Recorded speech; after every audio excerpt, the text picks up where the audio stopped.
Voy a invitarles a que inclinen su rostro. Vamos a orar y pedir que el Señor nos guíe en este momento. Vamos a orar. Señor, gracias te damos por este día. Nos disponemos a escuchar tu palabra, Señor, el cual pedimos, Espíritu Santo, que nos ayudes a entender lo que tú, Señor, has preparado para nosotros en este día. Señor, en el nombre de Jesús oramos. Amén. Amén. Como iglesias reformadas y como iglesias presbiterianas, porque nosotros somos iglesia presbiteriana, tenemos muchos documentos que nos identifican como iglesia reformada. Muchos documentos que se han escrito precisamente para ayudarnos en nuestra fe. Y el Catecismo de Heidelberg es uno de estos documentos precisamente. Este catecismo fue compuesto en 1563 a petición de Federico III. Fue de hecho redactado por dos catedráticos de la Universidad de Heidelberg, Zacarías Ursino y Gaspar Oleviano.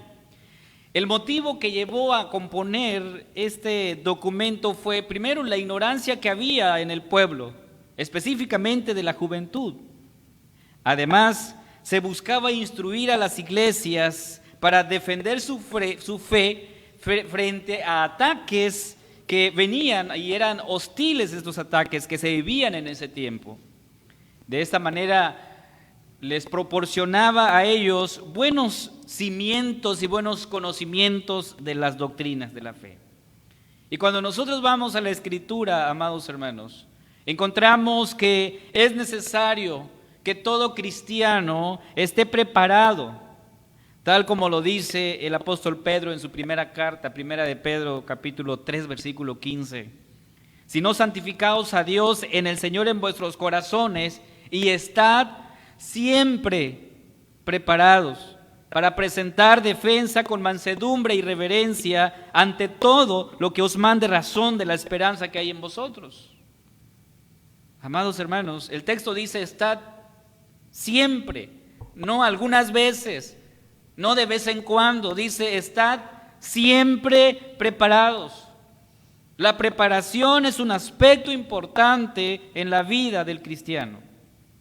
Ya sea que estemos capacitando en otras áreas, como comúnmente lo llamamos, trabajamos y recibimos capacitación, de esa manera nosotros también debemos estar preparados siempre, porque de esta manera nosotros glorificamos a Dios, de esa manera usted glorifica a Dios. Entonces, en la siguiente parte de este pasaje dice, para presentar defensa, para defender. De hecho, la palabra en griego es apología, que significa saber defenderse o dar una respuesta a quienes buscan una explicación de nuestra fe. En ese sentido, amados hermanos, es que se lanza la primera pregunta del Catecismo de Heidelberg, que dice así: ¿cuál es tu único consuelo tanto en la vida como en la muerte? ¿Se ha puesto usted a pensar respecto a esa pregunta? ¿Cuál es su consuelo tanto en esta vida como en la muerte? Hermanos, considero que todos los que estamos el día de hoy aquí presentes, estamos conscientes que en algún momento partiremos de este mundo. No somos eternos. Y en algún momento nos enfrentaremos a esto que tal vez no queremos. De hecho, no nos gusta hablar de la muerte. Ahora, la pregunta es, ¿qué consuelo tienes tú en esta vida? ¿Cuál es tu consuelo en esta vida, como en la venidera? ¿En dónde te refugias? Y la primera respuesta a la pregunta es que no me pertenezco a mí mismo. No me pertenezco a mí mismo. El pasaje que leímos, Romanos 14:8 dice, pues si vivimos, para el Señor vivimos, y si morimos, para el Señor morimos. Así pues, sea que vivamos o que muramos, ¿de quién somos, hermanos? Del Señor somos. En esta carta que el apóstol escribe a los romanos, Pablo nos habla de cómo Dios ha salvado a sus elegidos. Específicamente, en esta carta se menciona a judíos como a gentiles y que esto ha sido posible gracias al sacrificio de Cristo. En consecuencia, entonces, a esa salvación, el apóstol les hace este llamado, este llamamiento. Romanos 12:1 dice: así que, hermanos, os ruego por la misericordia de Dios que presentéis vuestros cuerpos en sacrificio vivo, santo, agradable a Dios, que es vuestro culto racional. Ese es el llamado. Y luego el apóstol llama a la unidad a la iglesia. Romanos 12, versículos 5 y 16. Dice así: nosotros, siendo muchos, somos un cuerpo en Cristo y todos miembros los unos de los otros. Unánimes entre vosotros, no altivos, sino asociados con los humildes. No seáis sabios en vuestra propia opinión. Este es el llamado, un llamado a la unidad. Ahora, ¿por qué se nos llama a vivir en consecuencia a nuestra nueva identidad, a nuestra nueva vida en Cristo? ¿Por qué se nos llama de esta manera, hermanos? Dice Romanos 12:8. Pues si vivimos, para el Señor vivimos. Y si morimos, para el Señor morimos. Así pues, sea que vivamos o que muramos, del Señor somos. Es decir, hermanos, ya no nos pertenecemos a nosotros mismos porque Cristo nos compró con su sangre preciosa. Y ese es el consuelo del creyente, del cristiano, que fuimos comprados por la sangre de Cristo. Entonces la pregunta: ¿qué consuelo tienes tanto en esta vida como en la venidera? La respuesta es que le pertenecemos a nuestro fiel Salvador Jesucristo. Dice 1 Corintios 6:19: ¿o ignoráis que vuestro cuerpo es el templo del Espíritu Santo, el cual está en vosotros, el cual tenéis de Dios y que no sois vuestro? Es lo que dice el texto, o sea, no nos pertenecemos. Por lo tanto, cuando tú obedeces, lo haces en el santuario de Dios, en el templo de Dios, que es tu corazón, que es tu cuerpo, que es tu vida. Y cuando pecas, también lo haces en el santuario de Dios. Dios nos llama a cada uno de nosotros a vivir en santidad, hermanos. Ese es el llamamiento que Dios nos hace, a vivir una vida santa. Romanos 1:7 nos dice: a todos los que estáis en Roma, amados de Dios, llamados a ser santos, gracia y paz a vosotros de Dios nuestro Padre y del Señor Jesucristo. Dice el texto, llamados ¿a qué? A ser santos. Y te pregunto en este momento, ¿qué tan santo fuiste esta semana? ¿Qué tan santo vivimos en esta semana? Hemos sido llamados a vivir en santidad. Entonces Dios nos llama, hermanos. Dios te llama a ti a que vivamos y reflejemos ese carácter santo. Y 1 de Pedro 1, 15 y 16 dice: sino como aquel que os llamó es santo, sed también vosotros santos en toda vuestra manera de vivir. Porque escrito está: sed santos porque yo soy santo, dice el Señor. Sin embargo, hermanos, nuestro problema es que nosotros no somos santos. Ese es el problema. Somos impíos, somos pecadores. Y dado que la santidad no se encuentra en nosotros mismos, debemos ser santificados. Y aquel que nos santifica para hacernos conforme a la imagen de Cristo es el Espíritu Santo. Por eso el texto nos dice que nuestro cuerpo es el templo del Espíritu Santo. Amados hermanos, el consuelo del cristiano, el consuelo de cada uno de nosotros, radica en que nuestra vida fue comprada por la sangre preciosa de Cristo. Es decir, cada segundo de tu vida le pertenece al Señor. No nos pertenecemos a nosotros mismos, sino a nuestro fiel Salvador. Pero es necesario entonces que nosotros comprendamos qué hizo Jesús por nosotros. ¿Qué hizo Cristo por ti. Porque ese es el consuelo que tenemos, pero tenemos que entender por qué, ¿qué hizo Cristo por nosotros? Dice esta respuesta a la pregunta, que Él nos libró del poder del diablo. Nos libró del poder del diablo. Primera de Juan 5:19 dice, sabemos que somos de Dios y el mundo entero está bajo el maligno. Entonces, hermanos, nadie puede escapar de la red de tentación, de pecado y de condenación del diablo sin la intervención de Dios. Ahora, la pregunta es ¿por qué? Porque nuestra voluntad, mi voluntad, siempre va a buscar hacer lo malo. A menos que Dios transforme mi corazón, siempre viviremos inclinados a hacer lo malo. Y el apóstol Pablo en su carta a los Romanos lo menciona, que a veces no queremos hacer lo malo y hacemos lo malo.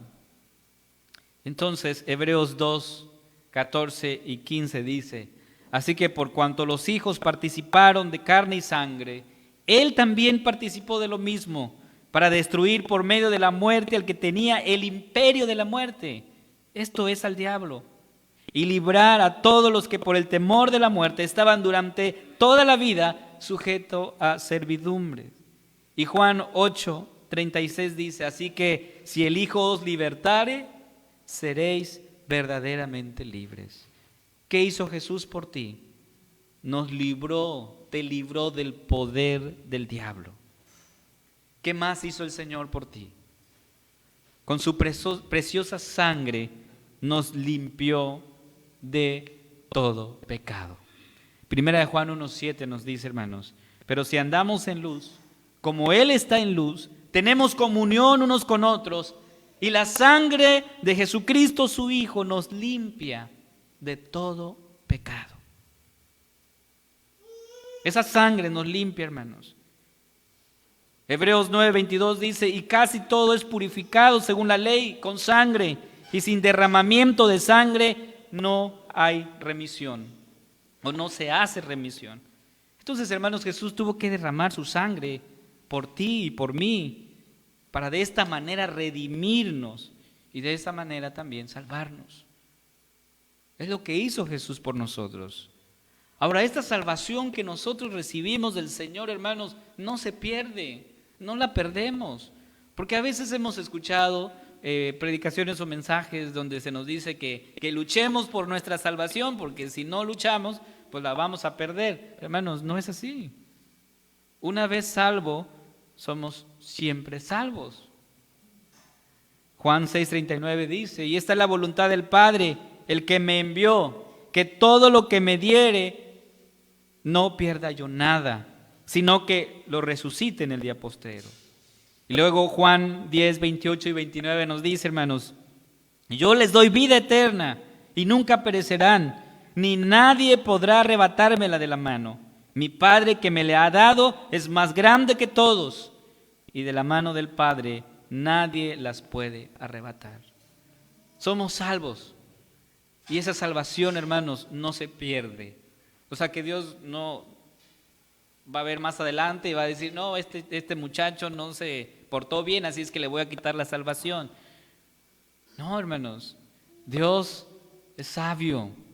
Él ve toda nuestra vida completa y entera, y por lo tanto Él decidió salvarnos de esa manera, y a eso le llamamos gracia, hermanos. Somos salvos por su gracia. Entonces, ¿cuál es el consuelo que tú tienes? ¿Cuál es el consuelo del cristiano? Que ahora mismo nuestra vida está en las manos del Señor. Tu vida está en las manos del Señor. Estamos pasando y tal vez saliendo de esta pandemia y esta situación que de alguna manera paralizó no solo al país, sino al mundo entero. Y muchas personas comentaban y decían, no salgas, ponte esto, haz aquello, porque si no te vas a contagiar, y si te contagias, pues puedes pasar alguna situación muy grave. Y es cierto, hay que tener precaución, pero también hay que tener el consuelo, hermanos, que si Dios decidió llevarme por medio de esta pandemia, nadie cambiará eso. Es la voluntad de Dios, hermanos. Y los que partieron de este mundo a través de esta pandemia, fue la voluntad de Dios. Dios así lo quiso. Pero ¿cuál es el consuelo mayor que tenemos, hermanos? El consuelo es que mi vida está en las manos del Señor. Le pertenecemos a Él. Por eso dice el Salmo 118, versículo 6. Jehová está conmigo, no temeré lo que me pueda hacer el hombre. No temeré. Es lo que el Señor nos dice. No tener miedo, hermanos. Sin la voluntad de nuestro Padre Celestial, ni un solo cabello de tu cabeza puede caer. No, porque el Dios soberano sostiene y sustenta nuestra vida. ¿Acaso crees que a Dios se le fue de las manos esta situación de pandemia? ¿Acaso Dios dijo, híjole, ya no sé cómo hacer, esta situación se salió de control? No, hermanos. Todo está en las manos de Dios, está bajo su control. Él sustenta y sostiene nuestra vida. Y por lo tanto, el consuelo de todo cristiano radica en quién es Dios, en quién es Él. Si hoy estamos aquí es por la voluntad de Dios. Entonces la pregunta para nosotros hoy es, ¿cómo viviremos la vida cristiana a la luz de lo que Cristo hizo por nosotros? Le pertenecemos. ¿Y por qué le pertenecemos, hermanos? Porque Él derramó su sangre por cada uno de nosotros. Y esto nos da la seguridad. Pase lo que pase, estamos en las manos del Señor. La seguridad que tenemos. Estás en las manos del Señor. Y entonces la pregunta es, ¿cómo vivirás la vida cristiana a la luz de esto que Cristo hizo por ti? ¿Cómo viviremos, hermanos? Con el consuelo de que nuestra vida le pertenece a Él. Y nada ha de pasar sin sus propósitos eternos. Todo lo que nos sucede tiene un propósito, hermanos. Y que todas las cosas siempre obrarán para bien. ¿Sí? Así que descansemos en nuestro Dios soberano. Hay un himno que entonamos, el himno número 60, que precisamente es el himno lema de nuestra iglesia presbiteriana. ¿Usted lo sabe, el himno 60? Soberano, Señor de los mundos. Creemos y descansamos en este Dios soberano que ahora mismo sostiene y sustenta nuestra vida. Y a partir de lo que Cristo ha hecho por nosotros, hermanos, somos llamados entonces el día de hoy a vivir en santidad, en integridad delante de nuestro Dios soberano.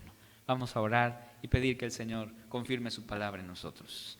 Señor, gracias te damos porque el poder de tu palabra y de tu evangelio nos recuerda hoy quiénes éramos y quiénes somos ahora.